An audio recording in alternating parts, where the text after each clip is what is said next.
this point. So Philip, welcome, and we're glad you're here, and thank you for all that you do for our community and our state. We appreciate you a lot. Thank you.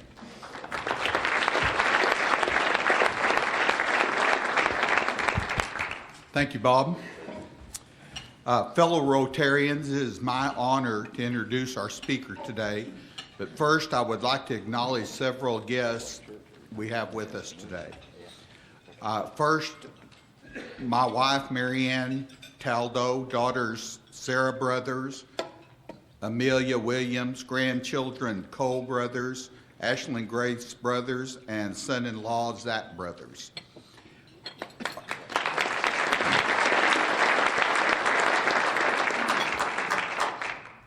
I would also like to introduce Arkansas Highway Commissioner and fellow Rotarian Dick Trammell, Commissioner Vice Chairman Tom Schick, Commissioner Robert Moore, Commissioner Alec Farmer, Commissioner Frank Scott,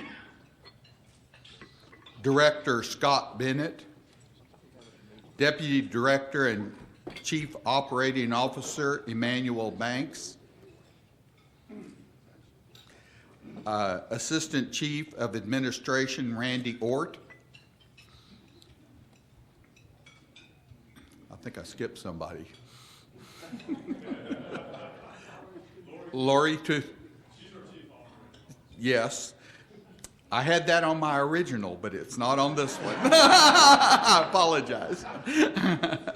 And last but not least, former Springdale Rotarian and Highway Commission Chairman Bobby Hopper and his wife Lois. Please welcome these special guests.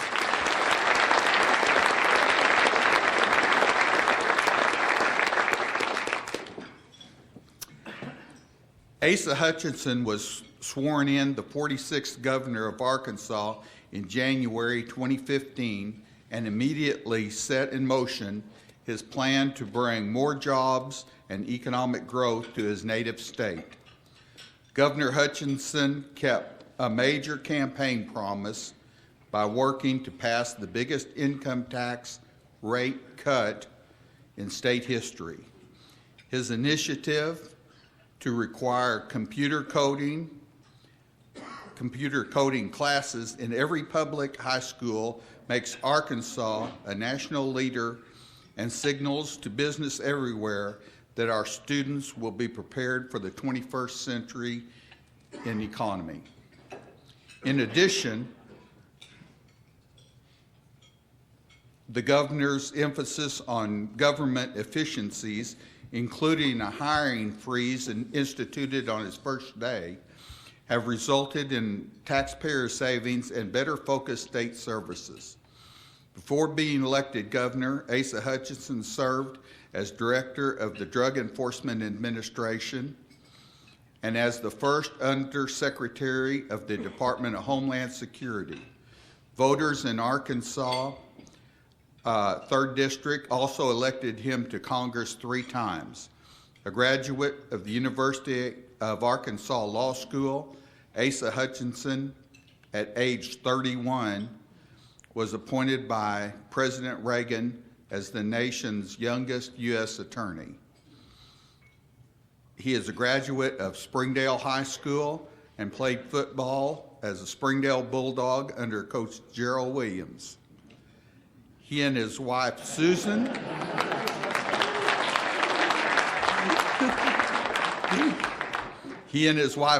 have been married for more than 40 years, close to 45. And they have 4 children and 5 grandchildren. Guests and fellow Rotarians, please welcome Governor Asa Hutchinson.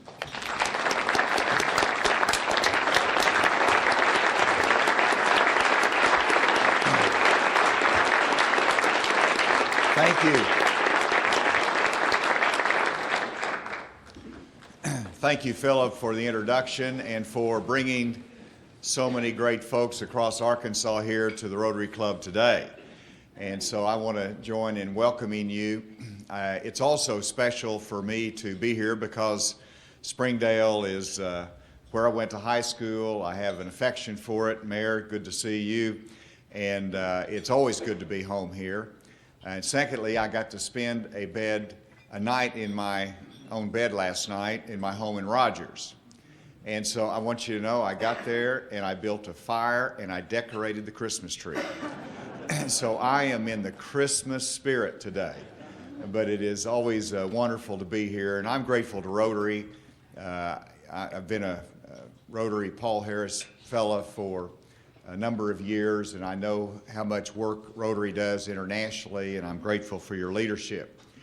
I want to say a word. Philip introduced the highway commissioners here, and I've grown to respect them tremendously in the work that they do. They don't get paid for their job. They're volunteer, but the demands on them are extraordinary. And I'm grateful to them, the leadership they've provided, but also the partnership and the way that they've worked with me. I'm grateful to each of the commissioners, Dickie Trammell, of course, being from this area. But I also want to acknowledge Tom. I'm glad you're here and looking as ornery as ever. And Frank, I know you're rotating off, but thank you for your service on the commission, your friendship. You served on the Highway Task Force for us. I'm grateful. Scott, as a director of the Highway Commission, you've been a great partner with me as well, and you do an incredible job of keeping our highways safe and keeping them moving in the right direction. And sometimes we get a little critical of our Highway Commission because it's sort of fun to do. Complain about a few things, but the fact is they're one of the most efficient operations in the nation, and it's a good model that we have in Arkansas. I respect it, and I just wanted to please give our highway commissioners a round of applause.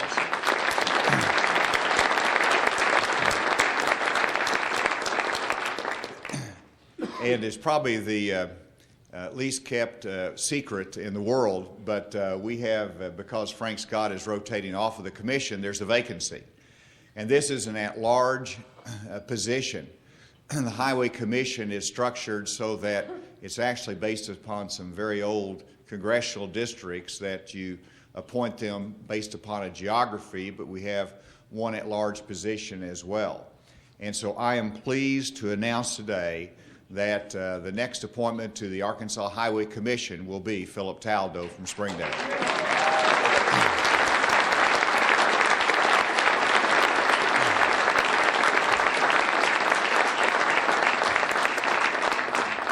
As you know, Philip has been a friend of mine for a long time. We played football together under Gerald Williams. We have, Marianne is here. We've been family friends. We went to some kind of childbirth class together years ago. We bonded. But he's been an ardent friend and supporter of mine. He's been with me through thick and thin. But he's also been with Northwest Arkansas through the good times and the bad times. He started after he got out of school in Taneytown with some small hot dog stand or something like that. And he has done well. He's worked hard, and he's been a tremendous success and asset to Northwest Arkansas. He served on the Northwest Arkansas Council. He served on he continues to serve on the Northwest Arkansas Airport Commission. And I appointed him statewide to the Arkansas Economic Development Commission. And so Philip is on there because I know him, I trust him. He understands infrastructure and the connection of infrastructure to our economy, and highways being a key part of our infrastructure. He understands growth and how important that is to me. And so he will make an outstanding commissioner, joining with the others that have served on it. And even though Philip is from Springdale, and it's important to have another voice on the commission from Springdale or from Northwest Arkansas, it is important to recognize that he will serve the entire state. And I've had a pleasure of putting him on the Economic Development Commission, getting a statewide perspective. He's traveled, he's interested, and so he will serve not just Northwest Arkansas well, but the entire state of Arkansas. So Philip, congratulations to you.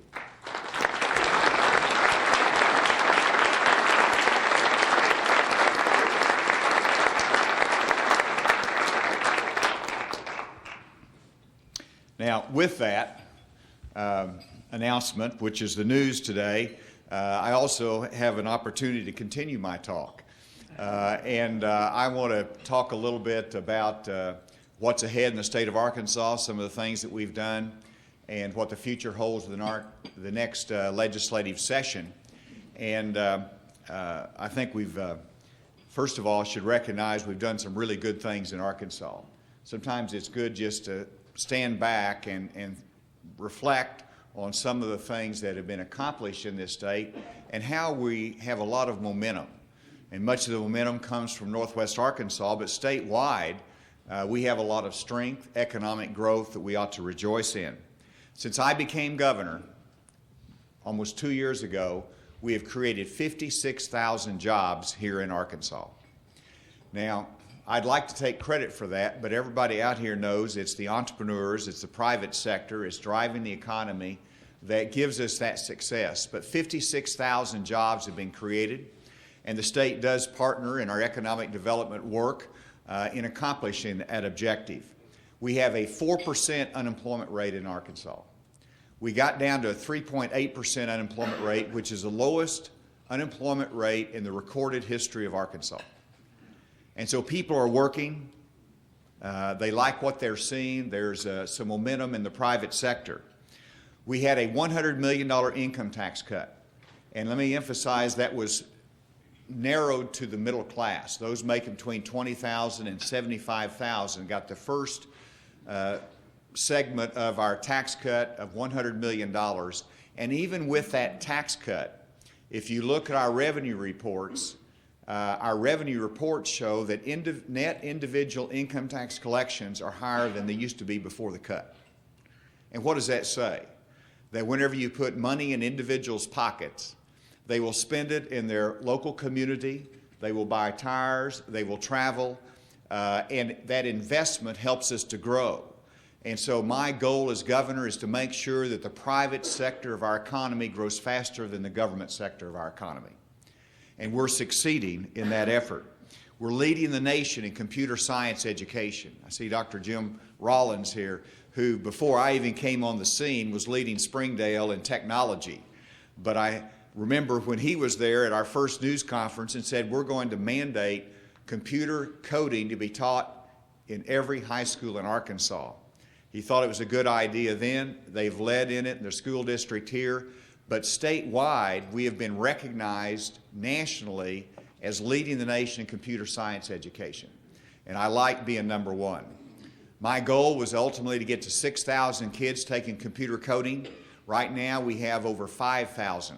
And so we're almost to where I wanted to be after 4 years, and we're just into it 2 years. And what difference does that make in the lives of our kids who are going to school? They have an opportunity to learn a skill that leads to a job, and a very good paying job. An opportunity to grow the economy in this state through entrepreneurs and innovation, and that really defines the future if you know how to tell the computer what to do. And so that's what our kids are learning in school, and I'm proud of that initiative. We've also reformed workforce education in this state, and I've worked hard to create jobs. I promised on the first day that I'd make 6 calls to CEOs. Well, we did that on the first day, and I've continued to do that. And one of the calls that I made on the first day in office was to Sig Sauer Arms. 1 year later, I went to the SHOT Show in Las Vegas, and we announced that Sig Sauer Arms is building the first firearms munitions plant, premium munitions plant here in Arkansas. So they're moving a facility, creating jobs here in this state. It's taken me to Cuba as the first governor after we restored diplomatic relations. And I made the case for Arkansas poultry. And after I made the case for Arkansas poultry, within a month, they signed a contract with 2 Northwest Arkansas poultry companies where Cuba was buying 4,500 tons of Arkansas poultry. And so we make a difference in expanding the market there. I go to Europe, to Germany. Why do I go there? Because they had a steel show, and Arkansas now will become the #1 steel-producing county in the United States of America. It's over in the northeast, Mississippi County, but Big River Steel, Nucor Yamada, online. Philip was there, saw those steel rolled off the assembly line. And he takes me also to Paris, to the air show, because Arkansas has $1.6 billion in aero defense exports every year from the state. And in fact, if you buy a Dassault Falcon jet anywhere in the world, China or Europe, you'll fly into Little Rock, Arkansas to pick it up because they do the final assembly there. So we've grown our economy. We have grown our jobs, and I have marketed our state and will continue to do so. Now, the other day I was sitting in my other residence in Little Rock, which the residence the people of Arkansas provided to me, and I was down in our basement and I was watching Monday night NFL football, if you allow the governor to do that every once in a while. And my phone rings. And I look at the phone and it says private number. I usually don't take those, but I thought, well, I'll go ahead. So I answer the phone and I say, this is Asa Hutchinson. And the voice on the other end said, this is Donald Trump. And so Donald Trump at 9:30 Central Standard Time calls me. It's 10:30 Eastern Standard Time. You've got a 71-year-old president-elect who is working hard, high energy, making calls at that time of night.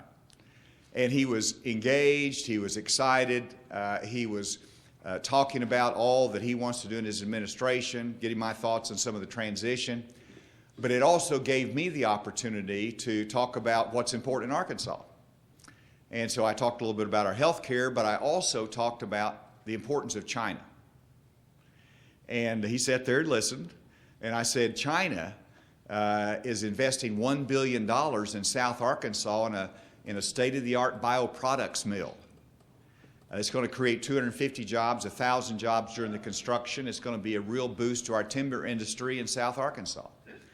I said that, Tian Yong Garment Company is going to relocate from China and put their first garment manufacturing company ever in the United States of America.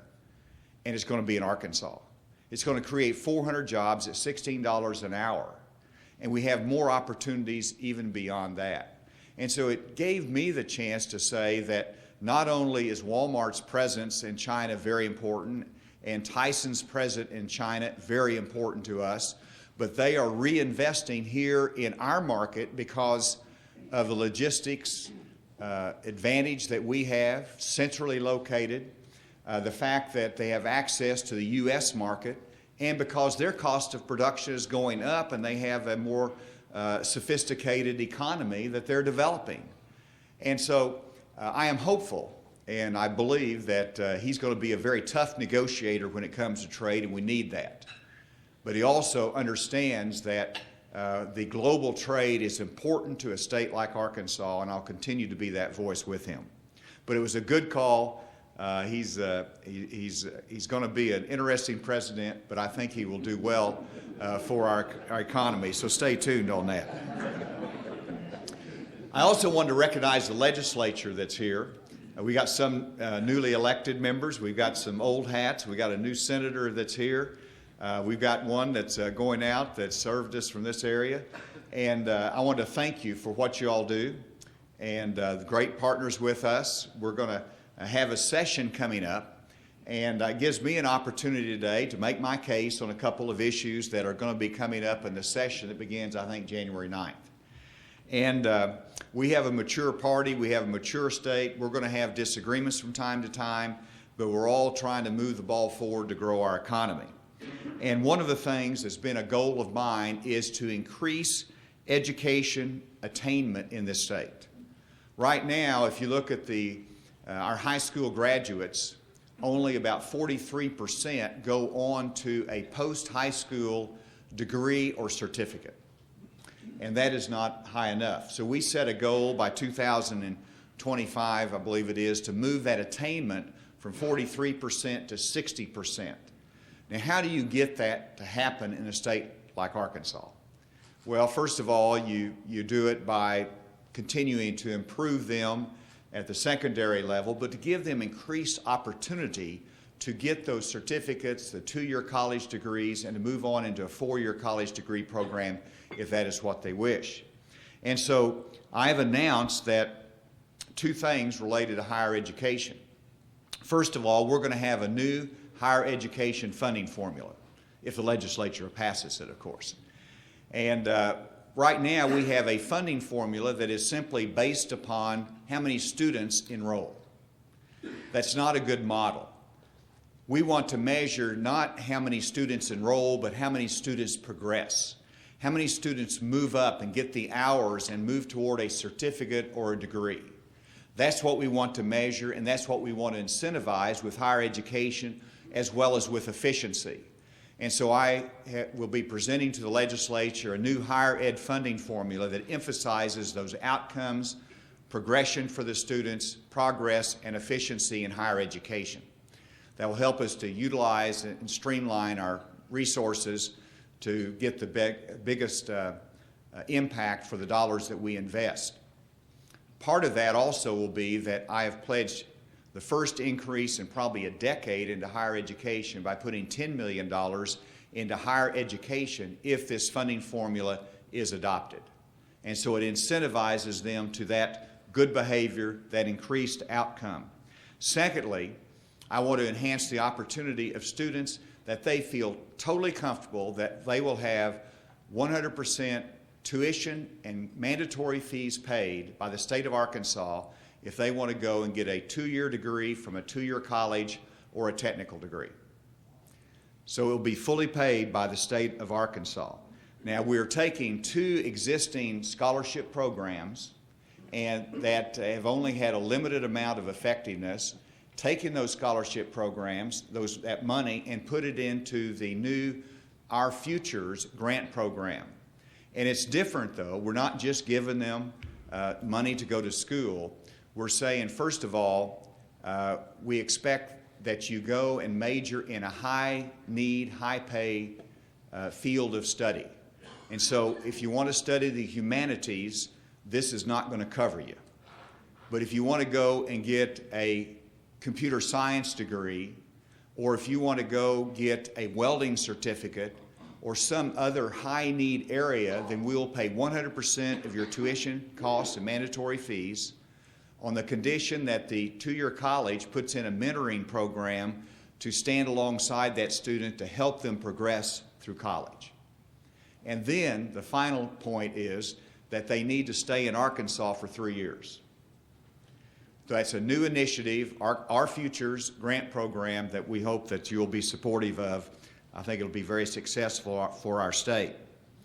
The third initiative that I'll present to the legislature is a second round of tax cuts. As I mentioned earlier, we have $100 million of tax cuts that we've already done, that we've already absorbed in a growing economy, and that went to the middle income between $20,000 and $75,000. I want to be conservative and careful about our budget to meet our existing needs, but I believe we can absorb $50 million in additional tax cuts with a growing economy in this state. It'll be in the second year of the biennium, so it'll be on the tail end, $50 million, and I want to devote that to those that are making less than $20,000, the lower income category. That will allow us to fulfill our commitment to the middle income.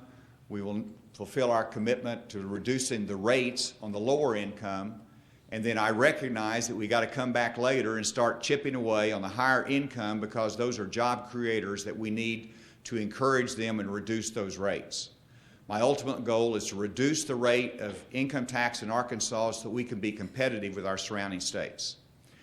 And so that's an initiative I hope that you will find in your heart to support. And keep in mind, we take it a step at a time. There's a plan as to where we want to get in the end, and that is to flatten the rates for all taxpayers in Arkansas. I also want to be able to do something for our military retirees. I'm convinced that, one, it's the right thing to do for our military veterans that have retired from different branch of military service. And Arkansas, if the legislature adopts my recommendation, will be one of the 16 states that gives a full 100% income tax exemption for military retirement income. That will have a couple of impacts. One, it will help our military retention and reward those that have invested their lives in service to our country. But secondly, it's going to help us to bring those back to Arkansas and to our state. And I think it'll be an economic boost for our state. And so we're going to increase the service to our veterans through that income tax exemption. We're going to pay for that by closing some other exemptions that are out there.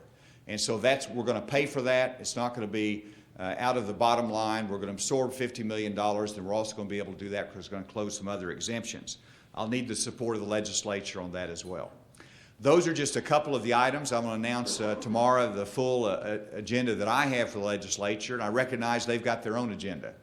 We've got a lot of work to do. I think we'll have a good session.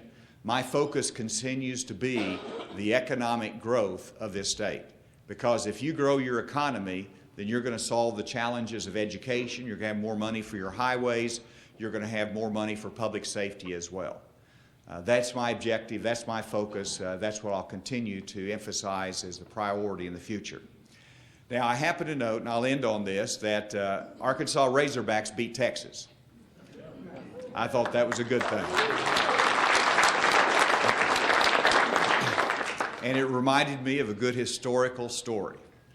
One of the first elections that we ever held in Arkansas was in 1819, in that time frame. It was before Arkansas had become a state.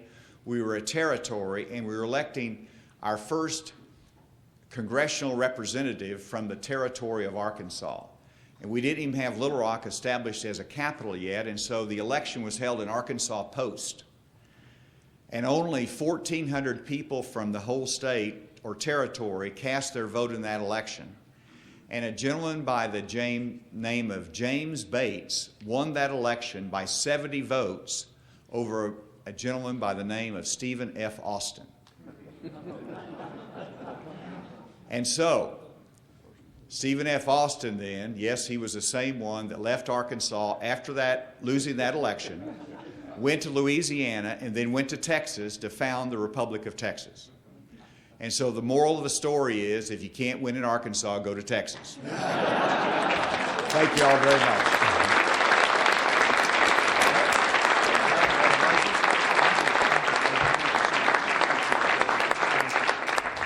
You have anything you'd like to share, Philip? Are we good? All right, good.